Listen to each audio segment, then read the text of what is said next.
অবশেষে শপথ নিল তৃণমূলের দুই বিধায়ক। উপনির্বাচনে জেতা তৃণমূলের দুই বিধায়কের শপথ গ্রহণ অনুষ্ঠান আটকে রেখেছিল বিজেপির দালাল রাজ্যপাল সিবি আনন্দ বোস। এবারে হাজার চেষ্টা করেও এই বিজেপির দালাল রাজ্যপাল সিবি আনন্দ বোস তৃণমূলের দুই বিধায়কের শপথ গ্রহণ আটকাতে পারল না। ভোটে জেতার এক মাস পর অবশেষে শপথ গ্রহণ করালেন বিধানসভার অধ্যক্ষ বিমান বন্দ্যোপাধ্যায়। সেই নিয়ে তৃণমূল মুখপাত্র কুণাল ঘোষ সাংবাদিক বৈঠক থেকে এই বিজেপির দালাল রাজ্যপাল সিবি আনন্দ বোসকে পুরোপুরি তুলোধনা করে দিলেন। রাজ্য বিধানসভায় নবনির্বাচিত দুই বিধায়কের যে শপথ হয়েছে তা পুরোপুরি বৈধ, সাংবিধানিক এবং আইন ও রীতি মেনে।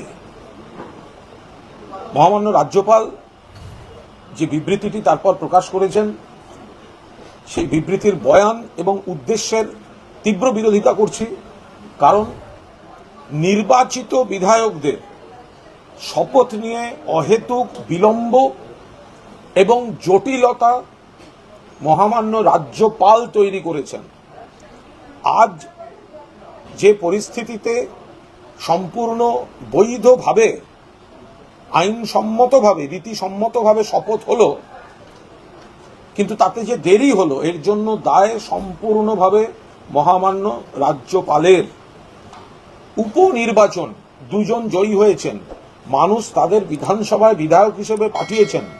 রাজভবনের কোনো নৈতিক অধিকার ছিল না তাদের স্বেচ্ছাচারিতার মধ্যে দিয়ে এই শপথে বিঘ্ন এবং বিলম্ব ঘটানোর।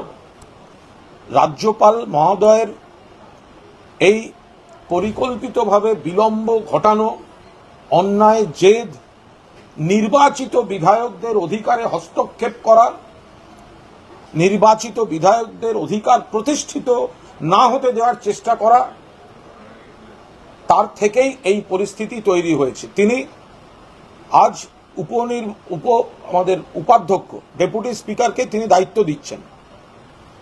এতদিন ঝুলিয়ে রেখেছিলেন কেন? মানুষ ভোট দিয়ে বিধায়কদের নির্বাচিত করে রেখেছেন, কেন তাদেরকে ঝুলিয়ে রাখা হয়েছিল? উপাধ্যক্ষ বা ডেপুটি স্পিকারকে উনি নির্দেশ দিয়েছেন। হাউসের স্পেশাল সেশন, বিশেষ অধিবেশন চলছিল। উপাধ্যক্ষ তাঁর বক্তব্য সম্পূর্ণ আইনসম্মতভাবে পেশ করেছেন, তাঁর যুক্তি পেশ করেছেন এবং তার উপর দাঁড়িয়ে মাননীয় অধ্যক্ষ শপথের ব্যবস্থা করেছেন। এর মধ্যে রাজ্যপাল, তাকে আমরা বারবার বলেছি, আমাদের সৌজন্যকে দুর্বলতা ভাববেন না। আজকে তার এই বিবৃতি হচ্ছে ব্যর্থতার আর্তনাদ।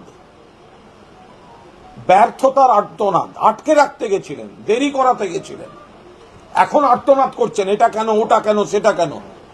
আরে দুজন জেনুইন বিধায়ক ভোটে জিতে এসেছেন, ইলেকশন কমিশন সার্টিফিকেট দিয়ে দিয়েছেন।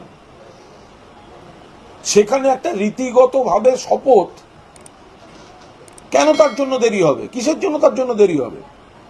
আমরা কি এইসব ইদানিং নতুন দেখছি? এগুলো আগে হয়নি? উপনির্বাচনে শপথের ঘটনা ঘটেনি? কোনোদিন শুনেছেন এসব ঘটনা? কোন রাজ্যপাল আটকাতে গেছে, এই করেছে, সেই করেছে? এসব বিজেপি জমানার রাজ্যপালরা এসে এইসব কাণ্ড কারখানা করছে।